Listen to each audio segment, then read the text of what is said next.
اعوذ باللہ من الشیطان الرجیم، بسم اللہ الرحمن الرحیم، اللہم صلی علی سیدنا محمد وعلی آل سیدنا محمد وبارک وسلم۔ اچھا جی، قرآن مجید میں یہ جو بیان ہے کہ فرشتے لکھتے ہیں، یہ دیکھتے ہیں کہ یہ کہاں کہاں پہ موجود ہے۔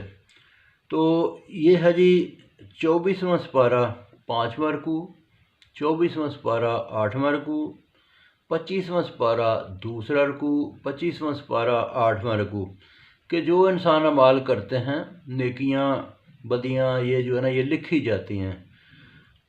اس کے علاوہ دیکھیں کہ سارا کچھ اللہ تعالیٰ نے لوح محفوظ پہ بھی لکھا۔ جب انسان جو ہے نا وہ ماں کے ایون کے پیٹ میں ہوتا ہے تو اس کا وہ کہتے ہیں کہ جو ہے نا اس کی تقدیر میں جو بڑا بڑا سسٹم ہوتا ہے وہ پورا جو ہے نا وہ لکھ دیا جاتا ہے کہ کتنا عرصہ اس کی زندگی، کیا یہ کرے گا، کہاں جائے گا، اور یہ کیا کھائے گا، کتنا کمائے گا۔ اور پھر بھی یہ کوئی پکی بات نہیں ہوتی، اللہ تعالیٰ اس کو تقدیر کو بدل سکتا ہے۔ یہ جو ہے نا یہ بیان موجود ہے۔ دعا سے تقدیر بدلتی ہے، لوگوں کی دعا سے بدلتی ہے۔ تو یہ ہے کہ اللہ تعالیٰ کی مرضی، جیسے وہ چاہے۔ تو بات یہ ہے کہ آگے ایک ہے یہ 30واں سپارہ 8واں رکوع، کہ کچھ اللہ تعالیٰ کے پاس مقرب فرشتے ہیں، وہ بھی ریکارڈ رکھتے ہیں۔ پھر یہ ہے کہ ہر انسان کے ساتھ نگہبان فرشتے ہیں، یہ 30واں سپارہ 19ویں رکوع میں۔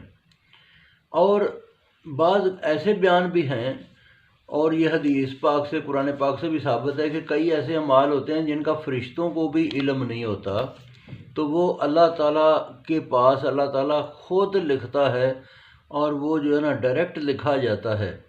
اسی طرح سے جو ہے نا جب حساب کتاب ہوتا ہے تو فرشتے جو ہے نا وہ بعض اوقات کہتے ہیں یہ دوزخی ہے، اللہ تعالیٰ کہتا ہے نہیں، اس کو جنت میں لے جاؤ۔ تو یہ ہے کہ کئی ایسے جو اعمال ہوتے ہیں نا، یہ مثال ہے کہ اچھی سوچیں اور اچھا سوچنا، اچھی سوچیں، اچھی منصوبہ بندی کرنا، اپنے دماغ میں اچھا سوچنا، یہ ایسے کچھ اعمال میں آتا ہے جو کہ اللہ تعالیٰ کو بہت پسند ہے۔ تو بہت شکریہ جی، باقی پھر سناؤں گا۔